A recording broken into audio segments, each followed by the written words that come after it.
the letter he wrote to World Bank, asking for $82 million to build Kainchi Dam to provide 760 megawatts of electricity. And he wrote it clear. I'm applying for this loan strictly to borrow for this investment to spur growth, economic growth for my country. That was 58 years ago. That facility is still standing. What he borrowed is $82 million. We now owe $120 billion without anything to show for it because we consumed it. It was for consumption. There's nothing wrong with borrowing. Every country of the world borrows. No country. Every country of the world borrows. America is the biggest economy. They are owing over 100% of their GDP. The second biggest economy is China. They are owing about 60% of their GDP. The third one is Japan. Japan is owing 230% of their GDP. It can go on and show you. Even Netherlands, that had the highest sovereign wealth fund of 1.4 trillion, Your Excellency, is owing 50% of their GDP. So everybody borrows. The difference is what you use the borrowing to do. Where did you invest it? What did you create? Our own was for consumption. People are borrowing for investment. And I've gone from countries to countries everywhere to show that this is happening. China borrowed. In 1990, 93% to 95% of Chinese people live under poverty. Today, it's less than 2%. India was a similar situation, under 5%. Vietnam was actually 96%. Today, they have less than 3%. So, ours that we have been throwing people out of poverty. And just to illustrate to you why borrowing is different here and other countries. I was in Bangladesh in 2010. I've studied 31 countries, comparing them with Nigeria. In Bangladesh in 2010, Your Excellency, they had a GDP of $115 billion with a per capita of $747 per capita. And their debt was $45 billion, 36% of their GDP in 2010. Nigeria, as at then, had a GDP of $375 billion per capita of $2,250. So we are 3 times Vietnam in terms of per capita, which is a real measure of wealth. And our debt then was $30 billion, less than 10% of our GDP. Today, Vietnam GDP is $340 billion. They've grown by 3 times. Their per capita is $2,050. They've grown by 10 times. Their debt also increased to about $116 billion, which remains even less than 36% because it's now about 32% of their GDP, which means they borrowed more, they invested it. If you go to Vietnam today, the exports, their overseas diaspora fund, everything have increased. Today, Vietnam exports garments, $36 billion, twice what we earn from oil. Garments, they're not just garments. That's what they export. Not something that is sophisticated. And all small businesses, which we're not doing here. And in our own situation, our GDP today is about $400 billion. Our per capita, which is a real measure of wealth, is now 1,980, call it 2,000. So we've actually lost about 11% of what we were in 2010. And our debt have gone from $30 billion to $120 billion. So we borrowed about $100 billion, which nobody can explain what was invested. And when you ask, they say, it's for capital project. If you borrow money and it didn't impact on your GDP, it didn't impact on your capital, you consumed it. That is the crisis we face as a nation. The consequence is that our debt servicing now is over 90% of our income. In 2001, first 5 months of 2001, Your Excellency, Nigeria as a country made 1,847 billion naira. We use 1,802 to service debts. 98%, only 45 remaining for a country of 200 million people. And we're borrowing more. We said last year our budget was 13.5 trillion. We are going to borrow only 5 trillion. We borrowed 7. This year, our budget plus subsidy and everything will be hitting about 20. They said they are going to borrow only about 6. Your Excellency, we're not going to borrow less than 10. And that is the crisis enforced. And what are we even borrowing? With these monies, we are now issuing foreign bonds of 2040, 2045, 26, when we are no longer going to be here. And our children, in the past 1 year, Nigeria has not put 1 naira in the sinking fund. Not 1 naira. So even when you are servicing debt, you're supposed to be saving money to pay the debt. When it matures, we are not putting money there. The crisis is that when we are dead, our children will have nowhere because we've eaten their future. And nobody is talking about that. And we need to move this country. And there's nothing wrong in this country. It's a country that can be changed. Look at something like Taraba. Look at what is happening all over the world. Today we are struggling with oil, sharing of oil money. Who is doing that? Even in America, that is the biggest country in the world. Texas, that is producing several more oil than we are producing. The biggest state in America is California. And what does California do? Texas is not even number 1. They're not number 2. They're number 3. Texas GDP today is 3.4 trillion. 8 times Nigerian GDP.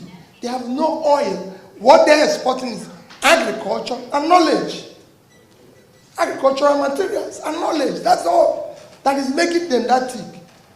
When we are here fighting over a diminishing access that has since expired, all you didn't say Venezuela. Venezuela have 10 times more oil than Nigerian deposits, and yet they collapsed. And we're here fighting about oil. No country is talking about oil today. Vietnam, countries and nations have ever. Look at the vast land I saw when we are alive here today. I told the people in Niger, you have 76.3 square kilometers of land in Niger State. Your Excellency, they can't feed themselves. They can't feed Nigeria. They don't export anything. The other one is natural. When you deal with natural one, because people have means of livelihood, you deal with support to your security agencies, which is renewable every year. And with this, you generate more money. Every day, Your Excellency, we say in this country that we don't have revenue. We don't have revenue.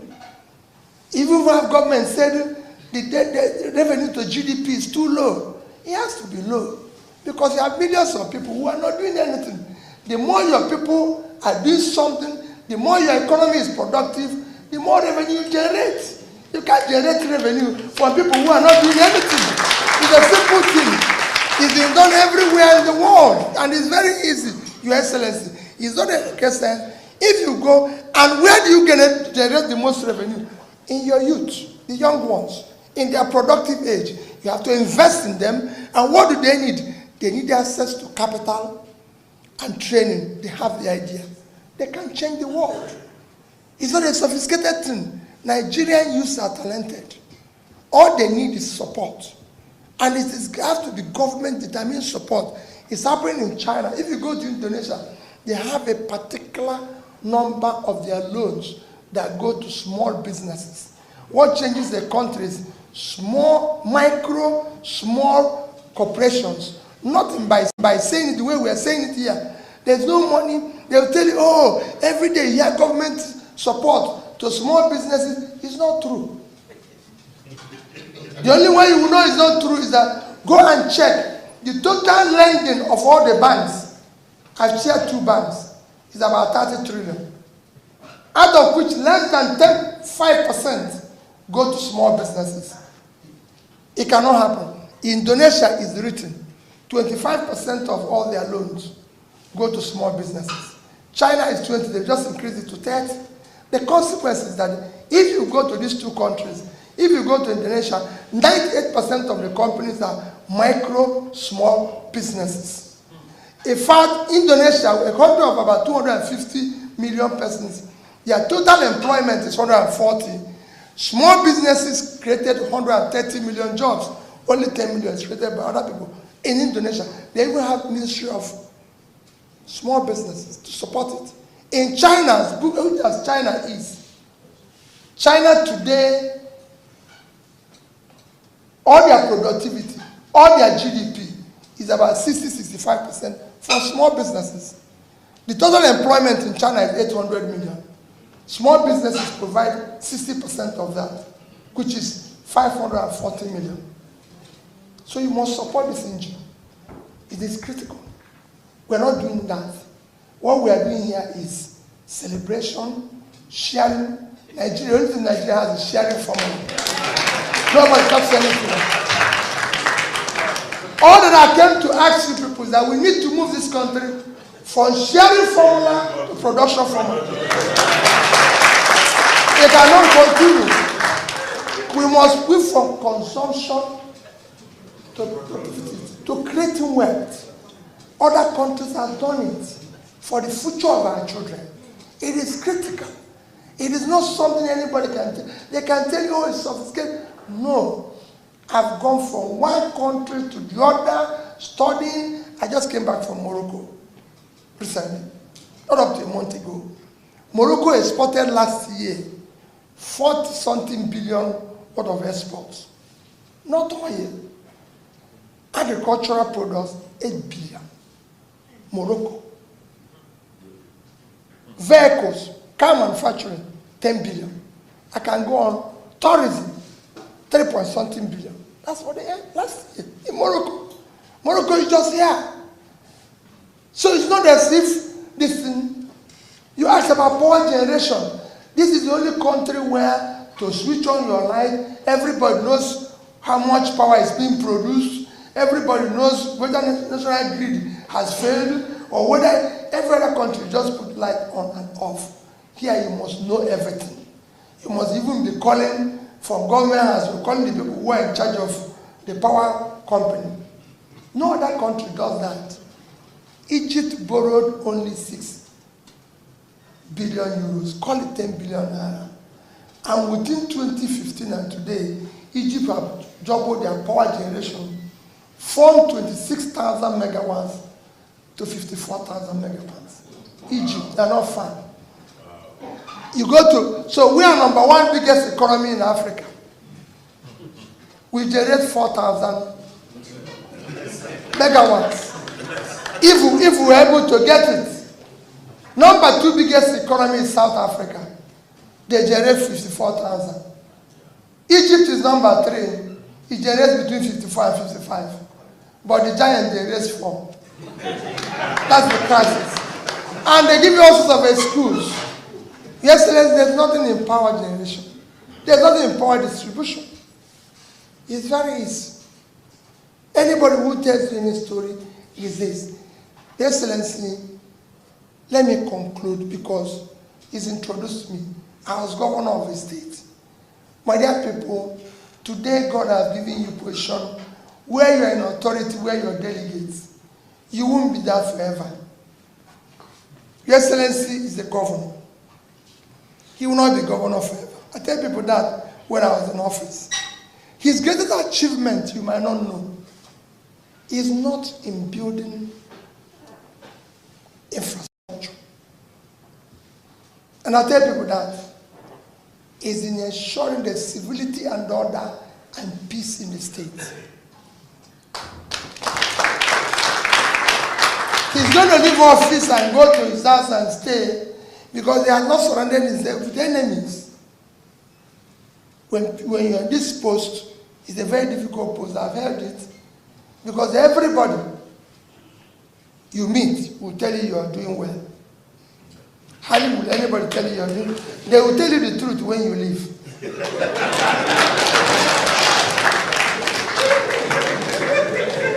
When you leave here, the announcement you'll be hearing, you'll be wondering whether it was these people who was announcing this.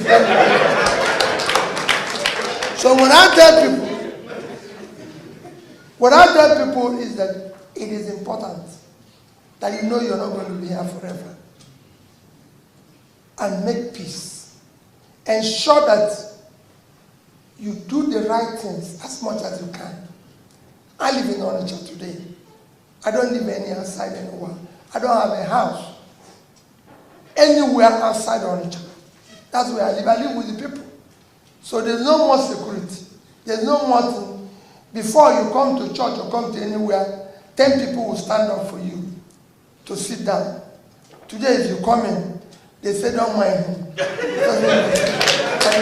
Even if they ask them to sit up, they say they will not do it. So it is important that you do the right things so that you still out of the 10 who used to stand up, 2 will still stand up. The same thing goes to you in your different offices. It is important.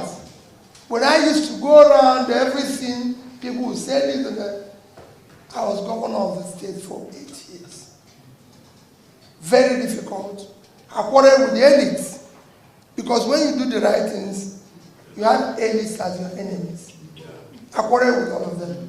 I used to go to Abuja, and the president would say to me, your people are not happy with you. And I would say, Mr. President, I never promised happiness. I promised to shut down the cost of governance in order to fix school, in order to make things work. With that, we moved our education from number 1, from number 26 to number 1. Because that's what I promised. Every senior prefect of secondary school had my phone number. I speak to them, but I don't speak to the elites, because they are part of the confusion. And they will tell you everything. I used to go to Abuja where the president's wife would quarrel with me and said, you're the only governor without office of first lady. And I said to her, listen, my wife never campaigned. Nobody voted her. 2 of us are too close. Since we signed to be one in our marriage, he's part of me. So let us start. Because the same people who are following her as officer will tell you what is committed. So I said, let's have less confusion. She said that. So we shut down every cost in order to be able to function. And when I left, some people say, oh, how can you leave money? How can you do this? I said, well, it's their money. It belongs to them. I'm going, hand it over public, just to come in where he said now. The day I left office, I invited everybody. If you go to Access Bank, the day I left, I had $50 million, 12 billion naira. I had in Fidelity Bank, $56 million, 12 billion naira. And I had in Diamond Bank, $50 million, because I was saving in dollars and naira. I had $50 million, 12 billion naira. Handed it over to the incoming governor. This is my 8th year of living office. Anambra has not bought me pure water. Because I said, no pension, no gratuity, I'm going home. I don't want to be part of anything. I've gone home. All I'm asking you, when you want to vote as delegates, do not look at me. Do not look at people who come here. All of us will come here. Some will give you money. Some will, because they have plenty of it. Anybody who brings anything, please take it. Don't say no to them. The money belongs to you. Take it. But when you want to vote, put the picture of your children in front of you and ask yourself, which society do I want these children to live? Because they might not be delegates. You are delegates. Your children, it's not inherited. It's not an inheritance. So they will inherit delegates. So, which society do I want them to live? And focus your vote. We can't continue this way. Our nation cannot continue this way. The abuse is too much. And we can stop it. Let nobody tell you we cannot stop it. Even corruption that we shouted, we can't stop corruption. If the governor is not stealing, if his wife is not stealing, his children and relations are not stealing, you reduce it by 60%. I've been a governor. Like your Excellency, everything that passes through here, he will approve. I've approved it. And I can say it. I know what people say behind him. If they're not telling him the truth, I'll tell him, I say, okay, this job, amend. I have my colleagues, governors that are called few months before they left. I said, try to amend small before you leave here. One of the people I advised recently was my own governor. Even when I wasn't in good terms with him, I called his friend and said, tell your guy, should be careful. He has created a whole enmity. If he does it wrongly and leave, you won't even believe. Because the place you live in the evening, you'll be wondering whether this is your phone is spoiled. Because for 100 phones a day, you won't even get one in 2 days. So you must be careful. The same thing for all of you today, commissioners and everything. House of Assemblymen, everybody is phoning you. When you leave office, you see how many times that phone will ring. If you